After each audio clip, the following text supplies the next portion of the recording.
Breaking today, Prince Harry's rumoured peace summit with King Charles has plunged into chaos. This from Shooter Scoop. So much for a royal reunion. So, breaking news, or should I say, breaking chaos. Prince Harry's so-called peace summit with King Charles has gone up in flames before it even started. And honestly, is anyone surprised? The whole thing collapsed over, wait for it, scheduling. Yep, the father and son who are supposed to be mending fences can't even agree on a calendar entry. The highly anticipated peace summit between King Charles and Prince Harry has collapsed before it even began, with insiders saying the father and son can't even agree on a calendar entry. The whole thing is a mess, one palace insider sighs to Shoot a Scoop. They can't settle on a schedule, they can't agree on a location, and they don't even have an agenda. Every point turns into a fight. Charles wanted a low-key sit-down at Windsor Castle or Clarence House. Harry's camp pushed for a neutral space far from palace walls. What started as a venue spat spiraled into timing battles. Harry wanted flexibility. The king wanted it slotted into his diary down to the minute dishes royal aid. Neither side will give an inch. Even the conversation topics became a war. Charles's team insists the focus should be on moving forward, while Harry demands unresolved grievances be addressed first. It's gridlock, says a source. They can't even agree on why they're meeting, with Prince William already dismissing the idea as a terrible plan. Courtiers fear this latest failure could end hopes of reconciliation altogether. If this collapses, the door may slam shut for good, warns one royal watcher. Right now, one palace insider admits it's not peace talks, it's war over the calendar. Brittany from the Royal News Network with me. Brittany, come on. I mean, Charles has to realise now it's just not worth it. This is just not worth it. Listen to William's sound advice.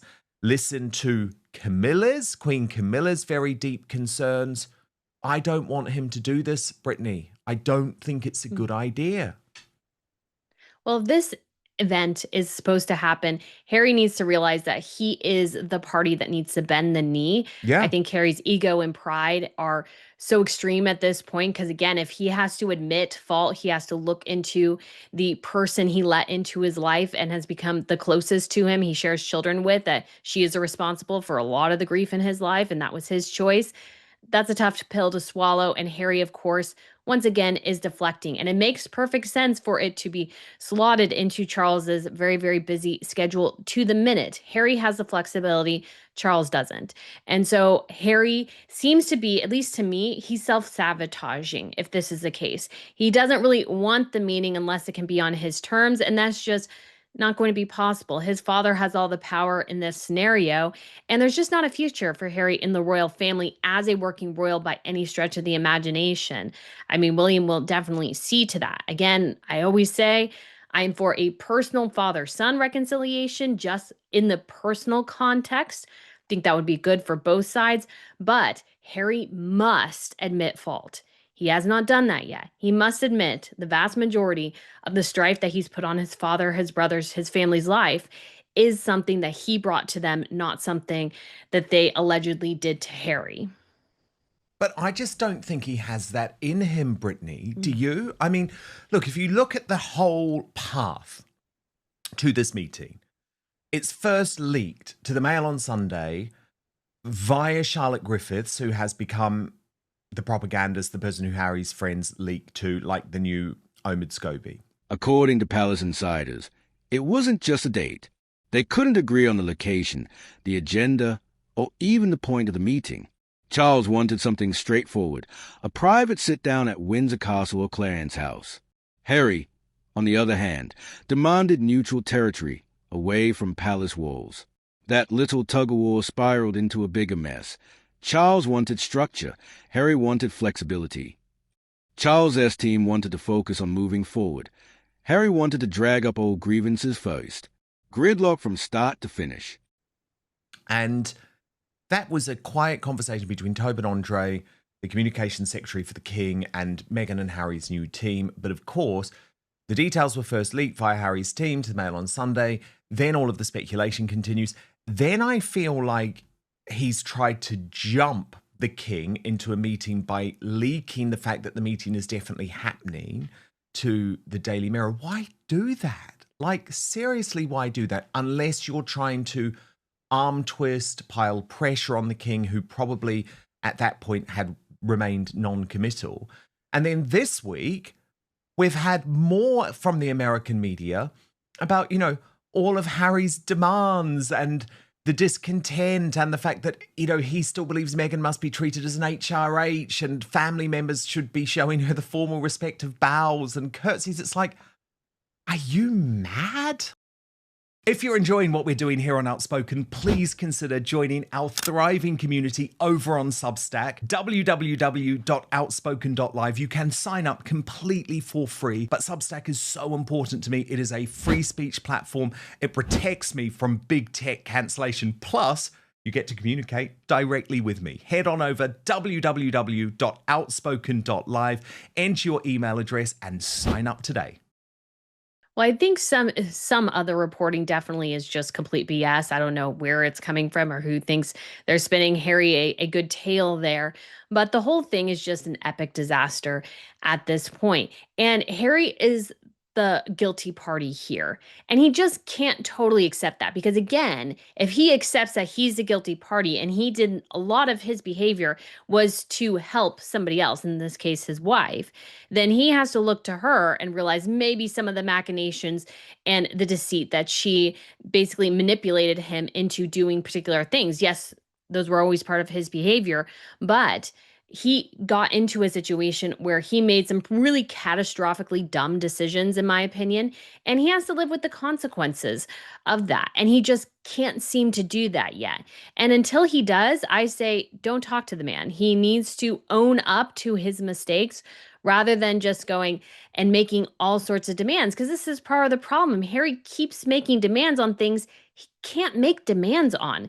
Charles can't give him full state security or whatever the heck Harry wants. That's just not possible at all. And Harry needs to recognize, too, if he wants his children to have a relationship with his father, that he needs to make decisions to make that happen. He needs to start making the steps. But until Harry does a little bit of introspection here, I think we're just going to be at a stalemate because Harry has to live in his ego, his bitterness, his pride, and whatever, because that's a great shield for him to avoid all the catastrophic mistakes he's made in his life.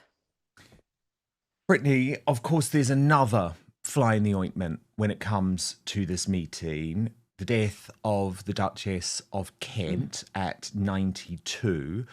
We've seen, and you can see actually in this image here, the flag being lowered to half-mast above Buckingham Palace. That's the formal announcement being put on the gates of Buckingham Palace. And there has been confirmation from the palace today, Brittany, that the official mourning period does continue until after the funeral. Now, okay, it's not a public engagement, a meeting between Charles and Harry. But do you think such a significant meeting that would receive so many headlines would be seen by Charles to be appropriate during a period of royal mourning? Harry's charity career, crumbling. Invictus might dump him. African Parks is a scandal. Centerbale is struggling. Without the royal family protection, his exposed is more of a liability than an asset. Meghan's career, equally shaky. Her Montecito social standing is questionable. Her Shop My storefront flopped. Yes, given the death of the Duchess of Kent, Dan, I think that if there was ever a meeting in the offing, and we don't really have solid confirmation, I would say from strong sources that it was, I think this is Charles' excuse to say basically, no, you know what, we're a family, we are mourning a member of our family, and Harry is just a thorn in everybody's side. Like, why do you even want the man there? He's just going to raise ruckus and be disruptive. And this is a moment to remember the long life and long royal career of the Duchess of Kent and recognize her family. And I think Charles, in this instance, would, I think, fully agree with that. So I think we will see a period of mourning. By the way, Brittany, sorry to interrupt, but we're just looking at the statement from William and Catherine. I just wonder, will we expect to hear from Harry? Mm. Yeah, that would be really interesting because I don't know how much interaction he had with the Duchess of Kent. I don't know if that was something that he considered or not. But like Harry needs to stop the sort of cosplay royal routine. I think if Harry was to make any statement, it should be a private condolence to the Kent family and to his father and maybe his brother and sister-in-law. I don't think there should be any public declaration because part of the problem for Harry is I think he's constantly so consumed with his negative PR. He wants to make every, sort of gesture he does public. That's very much something he's taken from his wife and that just backfires every time. The best thing is if he's going to make any inroads here, just to do it silently, just do it privately, no public announcement of the quote unquote private move, which he tends to do, because he's not a working royal anymore. He's a cosplay royal, and the more he does the cosplay royal routine, the more annoying it becomes. So he Yeah, just needs to accept his lot in life. indeed. Indeed. But Brittany, the problem is things are starting to collapse with all of his other ventures. So we've seen what's happened with Centre Bali. We've seen what's happened with African Parks. Now Richard Eden reporting rumblings that we have actually covered previously here on the show, especially from Angela Levin, about how Harry could be forced to quit Invictus because of the divisive issue, rumblings of discontent. Let me show you Richard Eden's reporting, Brittany, before I get your reaction. He writes, I hear increasing rumblings of discontent about Prince Harry's role as patron of the Invictus Games, the international sports event he founded with his brother and sister-in-law, the Prince and Princess of Wales, to help wounded, injured and sick military service personnel. A source close to the Invictus Games Foundation tells me there is concern that Harry is no longer the help to the charity that he once was. The Duke has become an increasingly divisive figure, particularly in the armed forces, the source says, and that is not good for Invictus. We are all about bringing people together and inspiring those who have suffered hardship. Now Invictus is firmly established, it might be better if the Duke took a step back. Wow. Richard goes on to say the issue is particularly sensitive because the next Invictus Games is due to be held in this country, in Birmingham, in 2027. It is worrying that such a worthy event seems to be used for public relations purposes, says the source. Normally, senior members of the royal family would want to attend. It goes without saying that they support the forces to the hilt, so it would be unfortunate if they felt unable because of Harry's presence. A royal source tells me if Harry were to resign as patron of Invictus, I'm sure they would have no trouble finding a new royal patron. And Richard Eden writes that last week he disclosed that one of the Duke's closest and most prominent supporters, J.J. Chalmers, the Royal Marine Reservist, turned broadcaster and Invictus Games gold medalist, had stood down as a trustee of the charity after just 2 years. Now, Brittany, this is fascinating because this reporting now getting into the mainstream media. But come on, there have been issues in Invictus for such a long time. I mean, I was reporting very closely on what went on in the event in Whistler, Canada earlier this year. And there was absolute fury from behind the scenes at Invictus that the entire games had been hijacked by Meghan Markle specifically wanting to change the public conversation about her relationship, totally stealing the thunder from the athletes, all of this, the PDAs, everything. And it was to the point, Brittany, where my reporting and my belief remains to this day that she was actually sent home early and was very, very unhappy about it given the timing. But I mean, for Harry to be in trouble with Invictus, I mean, this is like the final straw. He has nothing left charity-wise that's working.